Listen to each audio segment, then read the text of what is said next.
ઘણા લોકોનો એક કોમન પ્રશ્ન હોય કે મેં અથવા તો મારા પરિવારમાં કોઈ વ્યક્તિને વ્યસન નથી તો પણ અમને કેન્સર કેમ થયું?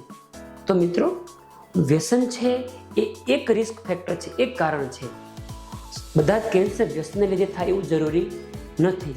ઉદાહરણ આપું તો હું હંમેશા પેશન્ટને કહું કે કોઈ માણસ દારૂ પીને ગાડી ચલાવે તો એક્સિડન્ટ થવાનું જોખમ ખૂબ વધી જાય. એનો મતલબ એવો નહીં કે તમે દારૂ ન પીતા હો તો એક્સિડન્ટ ન થાય, પણ તમારું જોખમ ઘટી જાય છે. એ વાત અહીંયા પણ એટલી જ સાચી છે. બીજી એક ગેરમાન્યતા ઘણા લોકોને હોય કે તમાકુ કે વ્યસન બંધ કર્યા પછી આ જોખમ વધી જાય છે. એ વાત ખોટી છે.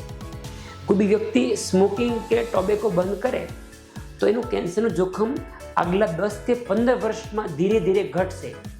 એટલે આજે બંધ કર્યા પછી 3 વર્ષે કેન્સર થાય એનો મતલબ એવો નહીં કે મેં તમાકુ બંધ કર્યું એટલા માટે મને કેન્સર થયું. આ માન્યતા ખોટી છે. કેન્સર વિશે વધારે માહિતી માટે સરળ ભાષામાં એક લાંબો વિડીયો મેં યુટ્યુબમાં મૂક્યો છે.